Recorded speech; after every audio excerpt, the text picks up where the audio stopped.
ఇప్పుడు చాలామంది డాక్టర్స్ ఉన్నారు కదా సార్, స్వామి రామ ఒకరు, తర్వాత శివానంద గారు ఋషికేశ్ ఆయన డాక్టర్. ఇట్లా ఏంటి డాక్టర్లు తొందరగా గురువులు అవుతారా, అట్రాక్ట్ అవుతారా? అట్లేం లేదు, డాక్టర్స్కి స్పిరిచువాలిటీకి ఏం సంబంధం లేదు. ఇప్పుడు నాకు తెలిసి doctor Newton, doctor Yugandhar sir అని. ఓకే, ఇక్కడ అంటే ఇది కాకతాళీయం అంతే.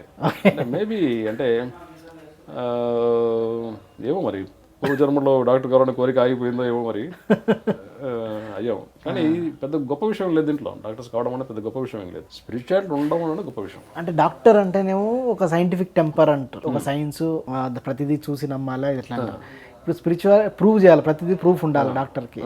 ఈ స్పిరిచువాలిటీలోనేమో ఇప్పుడు ఈ కొన్నింటికి ప్రూఫ్స్ ఉన్నాయా లేవా అంటే మరి పెద్ద క్వశ్చన్ మార్కే ఉంటాయి చాలా వరకు. అవును, అంటే ఇది నిరూపించండి అంటే అవును, క్వశ్చన్ మార్కే ఉంటాయి. రెండు వేరే విరుద్ధాలు కదా. అవును, సైన్స్ అనిపిస్తుంటుంది అంతే, కానీ విరుద్ధాలు కావు అవి, విరుద్ధాలు కావు.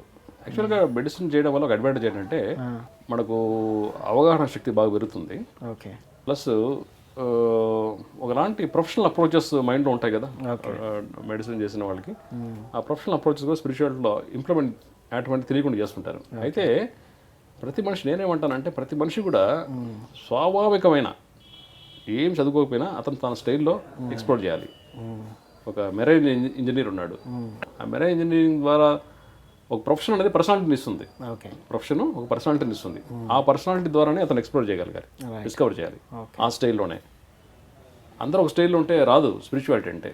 ఇది అంతర్ప్రయాణం, ఫస్ట్ అనుకున్నాం కదా, ఇంటర్నల్ జర్నీ. ఇది కళ్ళు మూసుకున్న తర్వాత ప్రపంచం లేదు, నేను ఒక్కడే ఉన్నాను ప్రపంచంలో, ఈ విశ్వంలో నేను ఒక్కడే ఉన్నాను కళ్ళు మూసుకుంటే అంతే. ఆ లోపల జరిగే అంతర్మదనం, ఆ ఎక్స్ప్లోరేషన్, అవంతా స్పిరిచువల్ ట్రూత్కు ఓపెన్ అవుతుంటుంది. ఓకే.